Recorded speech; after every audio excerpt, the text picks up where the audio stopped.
Hey, what is going on guys? Welcome back to another PS5 jailbreak tutorial. So in this video, I'm going to show you guys how to fully jailbreak your PS5 all the way up to firmware version 07.61, so 7.61, using a Blu-ray disc. This is currently the easiest way that you can jailbreak your PS5 up to 7.61 so far.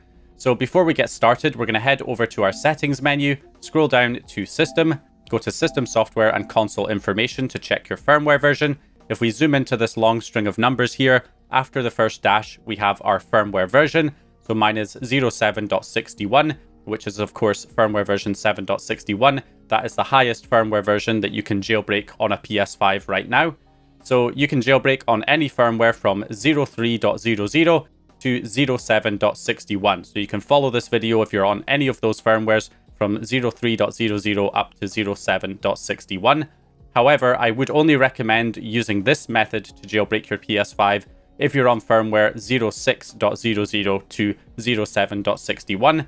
And the reason for that is any older firmwares than 6.00, you can actually jailbreak using the web browser instead, which is a much easier and more convenient way of jailbreaking your PS5. So if you're on an older firmware than 6.00, check out my previous jailbreak guide on how to jailbreak using the web browser, which is going to be much better for you. But if you're on any firmware from 06.00 to 07.61, then the Blu-ray drive is the best option for you right now. So this method does have a few requirements. We need to have a disc edition console with a working disc drive.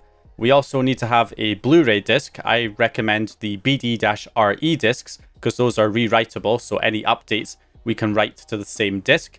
So that's handy. It does also have to be a Blu-ray disc. It cannot be a DVD or CD. It needs to be Blu-ray. And that also means that you need to have a Blu-ray writer that's capable of writing to that Blu-ray disc.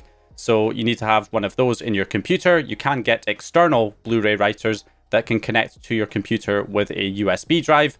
So you can use one of those to write to your Blu-ray disc. So those are the requirements here for this jailbreak setup. Okay, so before we get started, a couple of other settings here. If we back out of System, we're going to head down to System Software, Update and Settings. Make sure both of these options are disabled. So download update files automatically and install update files automatically. Both need to be disabled to prevent accidentally updating your system to a higher firmware. Also, if you're going to be connecting your console to the internet, we also want to head to our network settings, head to Settings, go to Set up an internet connection, select your registered network and press Options on it, and go to Advanced Settings, and then head down to DNS Settings and change it from automatic to manual, and then set this IP address as your DNS server, 62.210.38.117. If this address ever changes in the future, I'll leave a updated one in the description that you can use instead. Click Done and then click OK. This is a DNS blocker address that will allow your console to connect to the internet, while also blocking connections to Sony's servers to prevent any system updates from being downloaded onto your console. So if you're going to be connecting to the internet, make sure you add that DNS in there as an extra layer of protection. So from there, we should be all good to go here. So now we just need to get the Blu-ray disc prepared. So first of all, on the computer, we're going to download all of the things that we need. So from Victorious X here, we have this ISO file that we're going to write to our Blu-ray disc for the jailbreak. So jailbreak all in one, we're going to download this ISO file. I might put a different one in the description if there are future updates or better versions available. I'll leave that in the description, so don't be concerned if the link in the description takes you to a different ISO. This is just the one I'm using right now. So go ahead and download the ISO here. We also want to download a few Homebrew applications to run on our PS5 once we have it jailbroken. So from pkg-zone.com, we're going to download the Homebrew store, click Homebrew store and download for PS5. We also want Items Flow Game Manager. We can download this for PS5 too. And then finally, from John Tornblum's repo, we're going to download the Homebrew Loader package file here as well. So download all of those things to your computer. Okay, so now you can take your Blu-ray disc and put it into your Blu-ray burner.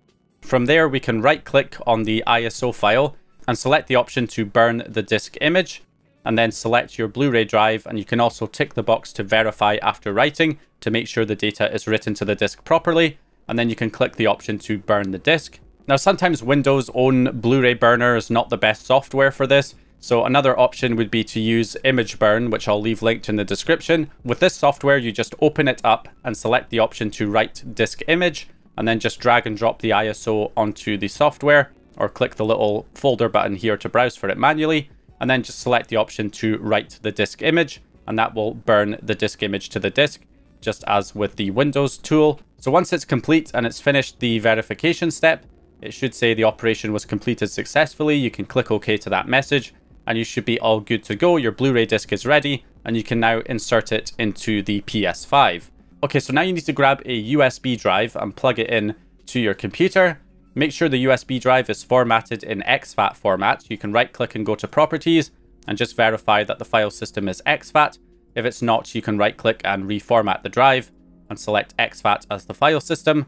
Obviously, make sure you back up any data on the drive before reformatting it. And what we're going to do is take the Homebrew applications we downloaded and copy those to the root of the USB drive. Do not put them inside any folders, just put them in the root of the drive. Now, I'll also take a couple of PS4 fake packages and copy those to the root of the USB drive as well, just so I can demonstrate running some PS4 applications, some PS4 games, once we have the console jailbroken. Obviously, these will not be included in the description for obvious reasons. And I also have some PS5 apps just to demonstrate running PS5 games once jailbroken as well. PS5 apps are loaded differently to PS4 apps. PS4 apps come in .pkg files, which can be installed on the PS5 with the package installer, like installing APK files on an Android device. Same kind of concept. Whereas on PS5, we have to have the game files or the app files decrypted and stored in a folder, which can be loaded through a Homebrew application on the PS5, so it's a little bit different running PS5 apps versus PS4 apps. I'll go into more detail on this in future videos in the series, showing you how to run PS5 applications and PS4 applications in more detail, but this is just for demonstration purposes right now. So what we're going to go ahead and do is just eject that USB drive now and plug it into our PlayStation 5. And of course, I recommend plugging it into one of the back USB ports, which are the higher speed USB ports on the PS5. So once we have all of that ready, we can head over to the media section on our PS5, and we have the disc player, which has the PS5 Auto Jailbreak Blu-ray disc inserted. So we're just going to select X to run the disc player application. Now, if you get an error message saying that the HDMI needs to be changed, just select that option and make sure you enable HDCP. If HDCP is disabled, it will not allow you to run the disc. So you need to re-enable that option if you have it disabled in the settings. So just make sure you do that if you're running into that error message. You may also get another message when you first load the Blu-ray disc asking you if it's allowed to connect to the internet. Just say yes to allow access and you should be all good. And eventually you should end up on a menu that looks something like this. And what we're going to do is head to the pipeline runner, and we're going to run the jailbreak that has ETA hen and UNTX1. That's the option we're going to select here. And this will basically run the kernel exploit to jailbreak the console. It will then run the elf loader and then ETA hen, which is the main jailbreak payload for the PS5 right now. So that is what this will do. It will run all three for you, so you just have to wait for it to complete. Now, this jailbreak is not perfectly stable, so it can sometimes crash the console during this process. If that happens, you'll just have to turn the console on by pressing the power button twice, waiting for it to reboot. You might get an error message about it being shut down improperly, but you don't have to worry about that. Just click OK, and then once you get back onto your PS5, you just run the disc player again until it eventually runs to completion. So here we go, we've got our debug settings running, and then we'll get a message telling us to close the disc player. So any second now, there we go, close disc player to continue. So we can press X to return back to the menu, and then we can press the PS button, head back to the home page, and then wait till we regain a signal. Then we can press options on the disc player app and select the option to close app. And then once the disc player closes, it should start running ETA hen. There we go. Bootstrapper for ETA hen is starting.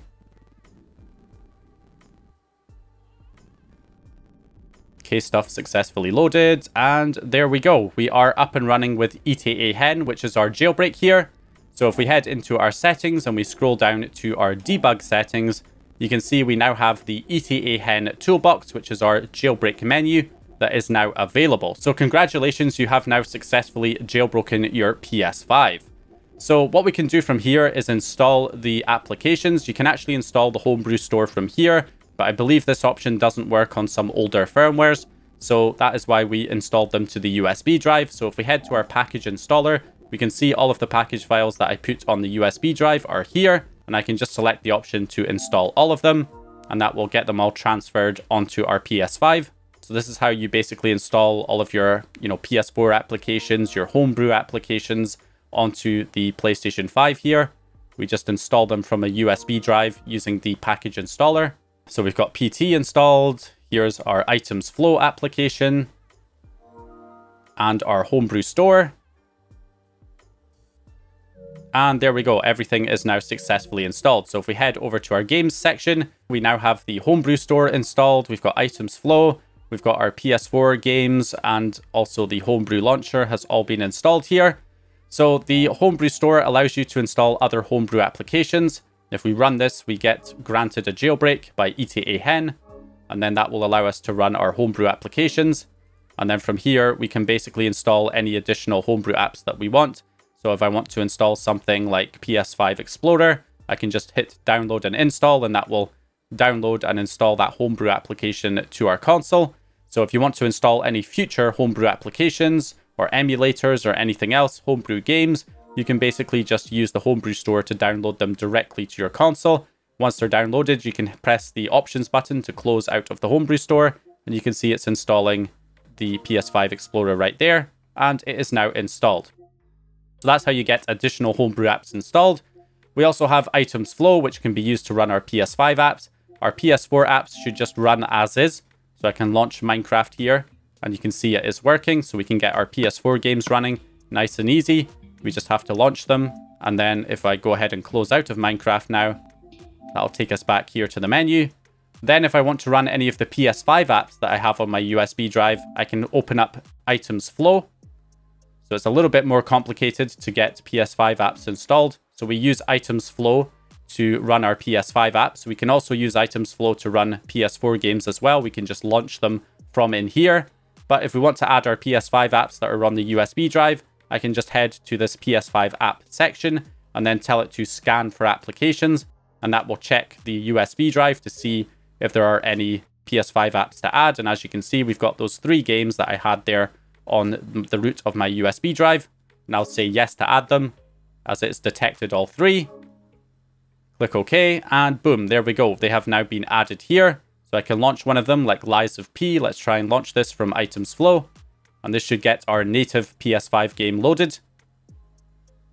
So PS5 games take a few seconds to launch here.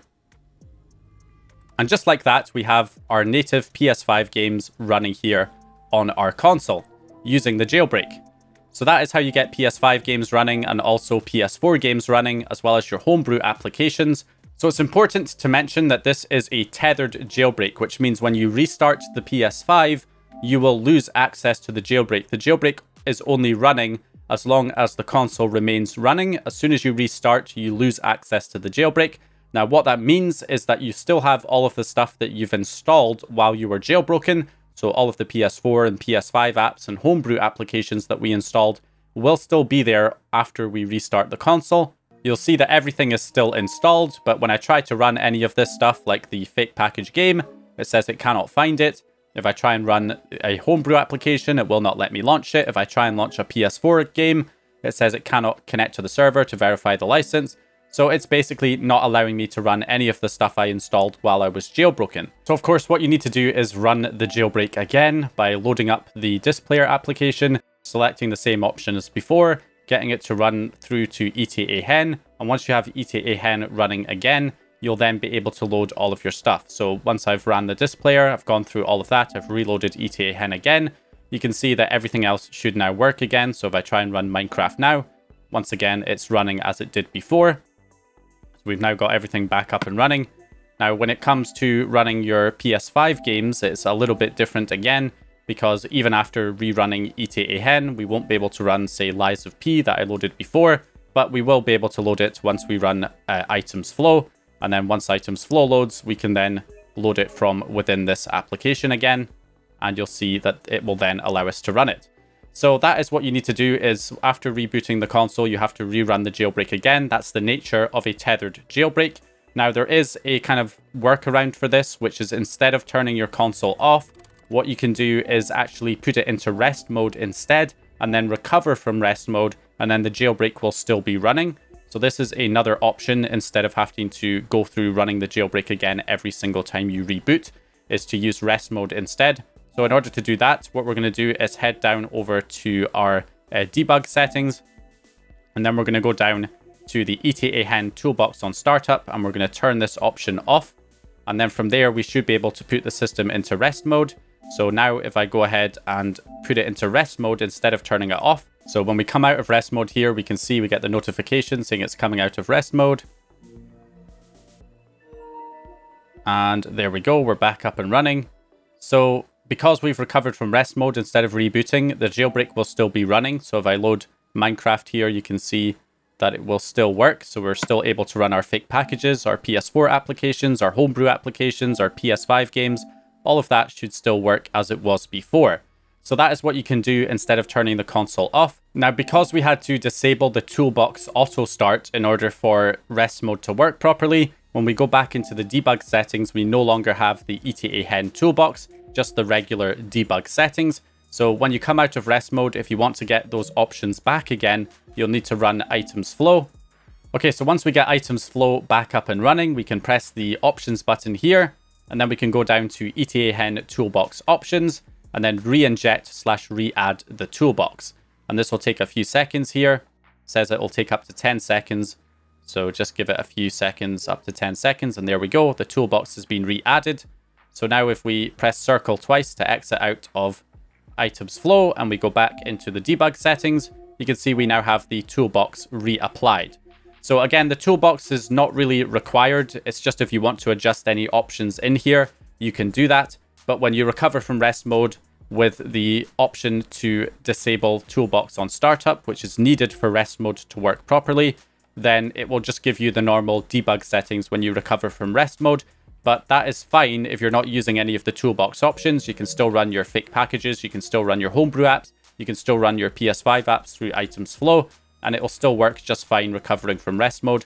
It's only if you want to get those toolbox options back in the debug settings that you're going to want to head back into items flow and re-inject the toolbox. Other than that, you can just use rest mode and recover from rest mode instead of switching your console off and restarting, because if you do that, you'll have to reload the jailbreak again from the disc player. So anyway, guys, that's how you fully set up the PS5 jailbreak up to firmware version 7.61. There's also a second way of loading the jailbreak up to 7.61 using a save game exploit, which I'll probably cover in a future video. It's not as convenient to set up as the Blu-ray exploit, but once you have it set up, it can actually run the jailbreak faster. So I'll probably make a video on that for any of you guys that are interested in loading the jailbreak using a different method. And again, if you're on a firmware older than 6.0, I highly recommend using the web browser option, which is much more convenient. But at the moment, this is kind of the best option we have up to 7.61 right now. And again, this video will be part of a playlist, which I will be adding new videos to over time, which will include things like how to run PS5, PS4 games and DLC, as well as doing things like running PS1 and PS2 games through emulation, retro emulators like RetroArch, also doing things like being able to take your disc games and turning them into backups that you can run without the original game disc, running 60 FPS patches for your PS4 games, cheats as well, game cheats, and many other things that we're going to be covering in this series. So keep an eye on the playlist, which is linked down in the description, because I will be adding videos to it as time goes on. So anyway, hope you guys enjoyed this one or found the information useful. If you did, please leave a like and subscribe. And once again, as always, I'll hopefully see you guys in the next video.